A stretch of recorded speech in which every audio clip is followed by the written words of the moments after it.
नमस्ते, जय श्री राम। आज हम बात करेंगे कर्ण के पूर्व जन्म की। क्या आपने कभी सोचा है कि महाभारत के सबसे महान और धर्मी योद्धा कर्ण के पास जन्म से ही एक ऐसा कवच और कुंडल क्यों था जिसे संसार का कोई भी अस्त्र या शस्त्र भेद नहीं सका। हम सभी जानते हैं कि कर्ण सूर्यदेव के पुत्र थे, लेकिन महाभारत में एक ऐसी गुप्त और अद्भुत कथा मिलती है जो कर्ण के सबसे बड़े राज पे से पर्दा उठाती है। ये कहानी है कर्ण के इस जन्म की नहीं, बल्कि उसके पूर्व जन्म की, जब वो कोई साधारण योद्धा नहीं बल्कि 1000 दिव्य कवच धारण करने वाला एक अत्यंत शक्तिशाली और भयंकर असुर था जिसे सहस्त्र कवच कहा जाता था। और उस एक असुर का अंत करने के लिए स्वयं भगवान विष्णु के 2 दिव्य अवतार हुए, नर और नारायण, जिन्हें 2000 साल तक एक साथ तपस्या और युद्ध करना पड़ा था। आज के इस विशेष वीडियो में हम महाभारत के इस अद्भुत और रोमांचक राज को पूरी तरह से डिकोड करने वाले हैं। और इस वीडियो के अंत तक बिल्कुल ध्यान से देखिए और सुनिए, क्योंकि आखिरी में जो बात मैं आपको सिखाने वाली हूँ वो आपकी सोच और आपके नजरिए को हमेशा के लिए बदल देगी।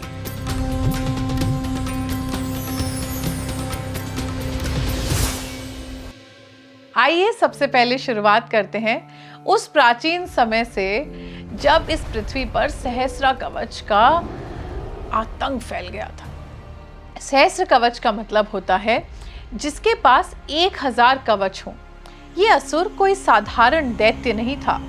उसने हजारों साल तक सूर्यदेव की अत्यंत घोर तपस्या की, और उस तपस्या से सूर्यदेव जब प्रसन्न हो गए, उन्होंने उसे वरदान मांगने को कहा। सहस्त्र कवच अत्यंत चतुर था, अब था तो कर्ण ही ना। उसने सूर्यदेव से मांगा कि मुझे 1000 दिव्य कवच प्राप्त हो और मेरी मृत्यु केवल वही व्यक्ति कर पाए जो 1000 साल तक घोर तपस्या करे और उसके बाद 1000 साल तक मुझसे युद्ध करे। और इतना ही नहीं, जो मेरा एक कवच तोड़ेगा उस योद्धा की भी तुरंत मृत्यु हो जाएगी। सूर्यदेव ने उसे ये वरदान दे दिया। वरदान मिलते ही सहस्त्र कवच का अहंकार तो आकाश छूने लगा। उसे लगा कि अब इस ब्रह्मांड में कोई ऐसा पैदा ही नहीं हो सकता जो 1000 साल तपस्या भी करे और 1000 साल मुझसे युद्ध भी करे, और उसे ये सब 1000 बार करना पड़ेगा। इस अहंकार में अंधा होके उसने देवताओं, ऋषियों और साधारण मनुष्यों पर अत्याचार करना शुरू किया। उसके आतंक से पृथ्वी कांपने लगी और धर्म का विनाश होने लगा। कोई भी देवता या योद्धा उसके सामने टिक ही नहीं पा रहा था, क्योंकि उसके एक एक कवच को भेदना असंभव था। उसने स्वर्ग लोक पर भी अपना आधिपत्य स्थापित करने की कोशिश की, ऋषियों के यज्ञों को भंग करना शुरू कर दिया। जब ब्रह्मांड का विनाश होने लग गया और संकट की घड़ी आने लगी, तब स्वयं भगवान विष्णु ने इस असुर का वध करने और धर्म की स्थापना के लिए एक विशेष अवतार लिया। उन्होंने महर्षि धर्म और मूर्ति के घर में 2 जुड़वा भाइयों के रूप में अवतार लिया, जिन्हें नर और नारायण कहा गया।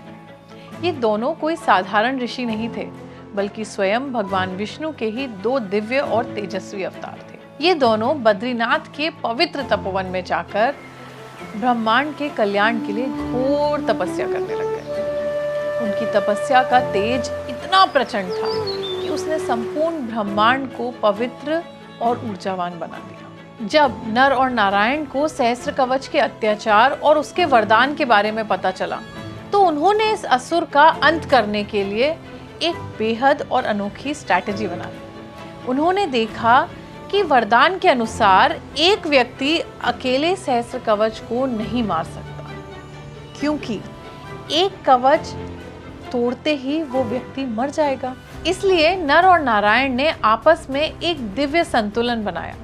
उन्होंने तय किया कि एक भाई 1000 साल तक घोर तपस्या करके दिव्य शक्ति और अस्त्र प्राप्त करेगा, जबकि दूसरा भाई सहस्त्र कवच से 1000 साल तक निरंतर युद्ध करेगा। और जैसे ही एक कवच टूटेगा और युद्ध करने वाला भाई धराशायी होगा, तपस्या करने वाला भाई अपनी तपोबल से उसे पुनर्जीवित कर देगा और ये स्वयं युद्ध के मैदान में उतर जाएगा। ये युद्ध ब्रह्मांड के इतिहास का सबसे लंबा चलने वाला और भयंकर युद्ध बन गया। सबसे पहले नर ने सहस्त्र कवच को चुनौती दी। नर और सहस्त्र कवच के बीच 1000 साल तक बिना रुके घोर युद्ध चला। अस्त्र और शस्त्र सब जगह, आवाज थी, दिशाएं गूंज रही थी युद्ध से। अंत में 1000 साल तक निरंतर युद्ध करने के बाद नर ने अपनी प्रचंड शक्ति से सहस्त्र कवच का पहला कवच तोड़ ही दिया। लेकिन वरदान के प्रभाव से जैसे ही पहला कवच टूटा, नर वहीं पृथ्वी पर गिर पड़ा और उनका शरीर निस्तेज हो गया। ठीक उसी पल नारायण, जो पिछले 1000 साल तक घोर तपस्या कर रहे थे, वो अपनी तपस्या से उन्हें जीवित कर देते हैं। उन्होंने अपने भाई को जीवित कर दिया, नर को दोबारा जीवित कर दिया। अब नारायण युद्ध के मैदान में उतर गए और नर तपस्या करने के लिए बैठ गए। देखिए दोनों भाइयों का संतुलन। नारायण ने फिर अगले 1000 साल तक सहस्त्र कवच से भयंकर युद्ध किया और उसका दूसरा कवच तोड़ दिया। दूसरा कवच टूटते ही नारायण गिर पड़े और तब नर अपनी 1000 साल की तपस्या पूरी कर वापस आ चुके थे और उन्होंने नारायण को फिर पुनर्जीवित कर दिया और तीसरे कवच को तोड़ने के लिए युद्ध शुरू कर दिया।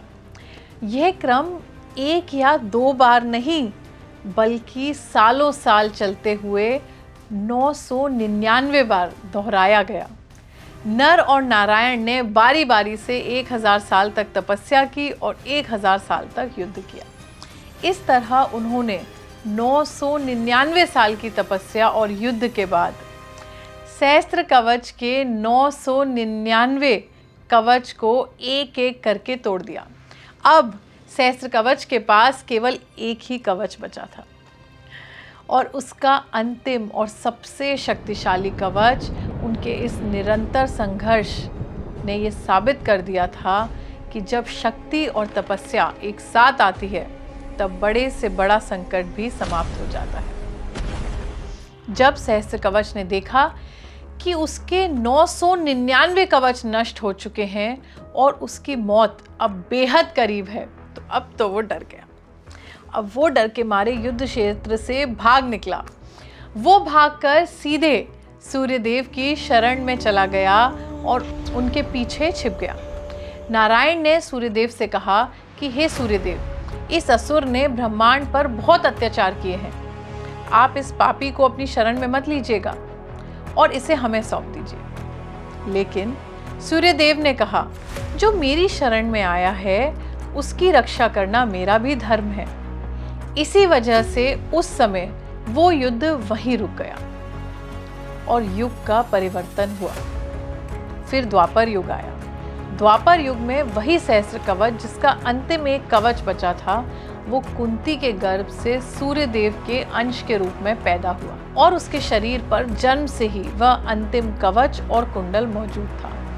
इस जन्म में उसे कर्ण के नाम से जाना गया और जिन 2 दिव्य अवतारों नर और नारायण ने उस असुर का वध करने के लिए 1000 सालों तक तपस्या और युद्ध किया, वे दोनों द्वापर युग में अर्जुन और भगवान श्री कृष्ण के रूप में अवतरित हुए। नर बने पांडु पुत्र अर्जुन और नारायण बने यदुवंशी भगवान श्री कृष्ण। इसीलिए महाभारत में कर्ण और अर्जुन के बीच जो युद्ध आप देख रहे हैं, वो केवल उस जन्म का नहीं था, वो तो युगों से चला आ रहा एक दिव्य नियति का चक्र था। कर्ण के पास जो कवच और कुंडल था, वो उसके पिछले जन्म के दैत्य रूप सहस्त्र कवच का वो आखिरी बचा हुआ कवच था, जिसे भगवान श्री कृष्ण बहुत अच्छे से जानते थे कि जब तक कर्ण के पास वो पिछले जन्म का कवच रहेगा, तब तक उसे कोई भी नहीं मार पाएगा। इसीलिए देवराज इंद्र ने एक ब्राह्मण के रूप में आकर कर्ण से उस कवच और कुंडल का दान मांग लिया था और अंत में कुरुक्षेत्र के युद्ध क्षेत्र में अर्जुन यानी नर और भगवान श्री कृष्ण यानी नारायण के मार्गदर्शन में कर्ण के उस आखिरी कवच के प्रभाव को खत्म करके उसका वध किया गया और इस तरह हजारों सालों से चला आ रहा वो चक्र समाप्त हुआ। महाभारत में छुपी हुई इस कथा से हमें जीवन का एक बहुत गहरा संदेश मिलता है। ये कथा हमें सिखाती है कि हम चाहे कितना भी महान दानवीर या शक्तिशाली क्यों न बन जाएं, लेकिन हमारे पूर्व जन्म और वर्तमान जन्म के कर्म हमारा पीछा कभी नहीं छोड़ते। कर्ण इस जन्म में एक महान दानवीर था, एक सच्चा मित्र भी था और एक अत्यंत शक्तिशाली योद्धा भी, लेकिन उसके पिछले जन्म के असुरी अहंकार और आतंक का जो बीज था उसकी कीमत उसे इस जन्म में चुकानी पड़ी। ये बताता है कि कर्म का नियम सभी के लिए बराबर है, चाहे वो साधारण मनुष्य हो या कोई महान योद्धा। इस कथा से हमें ये सीखने को मिलता है कि हमारे पिछले जन्म के कर्म हमारा पीछा नहीं छोड़ते। सहस्र कवच ने 1000 कवचों का सुरक्षा घेरा बनाया था, लेकिन उसके पाप का भार इतना ज्यादा था कि स्वयं भगवान ने 2 अवतार लेकर उसके एक एक कवच को तोड़ दिया। ये कथा हमें टीम वर्क, पेशेंस और संतुलन का भी पाठ पढ़ाती है। नर और नारायण ने दिखाया कि जब 2 शक्तियां आपस में मिलकर धैर्य और समझदारी से काम करती हैं तो दुनिया की कोई भी कठिनाई या अहंकार उनके सामने टिक नहीं सकता। अगर आपने ध्यान से मेरी कहानी सुनी हो तो इसको आप आज की अपनी लाइफ से भी रिलेट कर पाएंगे। जैसे 2 भाई नर और नारायण ने 999 साल तक एक संतुलन बना के एक दूसरे का साथ देकर इतने बड़े असुर का अंत किया, वैसे ही आज भी अगर 2 भाई एक दूसरे का हाथ पकड़ लें तो वो किसी भी बड़े से बड़ी समस्या और कठिनाई से निकल सकते हैं। बात सिर्फ संतुलन की है, जो तब भगवान ने हमें बनाकर सिखाई दिया था। बस आज के दिन में हमें इन कहानियों से उन सीख को याद रखना है। इसके अलावा ये कहानी हमें ये भी याद दिलाती है कि संगत और धर्म का रास्ता चुनना कितना ज़रूरी है। कर्ण अत्यंत शक्तिशाली था, श्रेष्ठ था, गुणवान था। उसने पर अधार्मिक दुर्योधन का साथ चुना। पिछले जन्म के कर्म और इस जन्म में अधर्म की संगत, इन दोनों के मिलन ने एक महान योद्धा का भी भविष्य दुखदायक कर दिया। इसीलिए हमें हमेशा अपने कर्मों और अपनी संगत के प्रति अत्यंत सावधान रहना है, क्योंकि कई बार हमारा आने वाला भविष्य हमारे आज के फैसलों पर निर्भर करता है। मुझे पूरा विश्वास है कि जब भी आप कर्ण और अर्जुन के युद्ध को देखेंगे, आपको मेरा ये वीडियो और मेरी ये कहानी ज़रूर याद आएगी। और इस वीडियो को एंड करने से पहले आप सभी से ये सवाल है कि आपको पहले से पता था कि कर्ण पिछले जन्म में एक असुर था और अर्जुन और कृष्ण पिछले जन्म में नर और नारायण थे? और आपके हिसाब से क्या कर्ण का अंत उसके पिछले जन्म के कर्मों का फल था या उसकी गलत संगत का? आप अपने अनुभव और अपने विचार मुझे ज़रूर बताइएगा। You can write an email to me और the comment section is open for you. बाकी आपको पता ही है, लाइक, सब्सक्राइब और जितने भी बटन होते हो यूट्यूब पे आपको सारे दबाने हैं। Thank you so much and अगली बार हम कोशिश करेंगे एक और ऐसी छुपी हुई कहानी लाने की। जय श्री राम।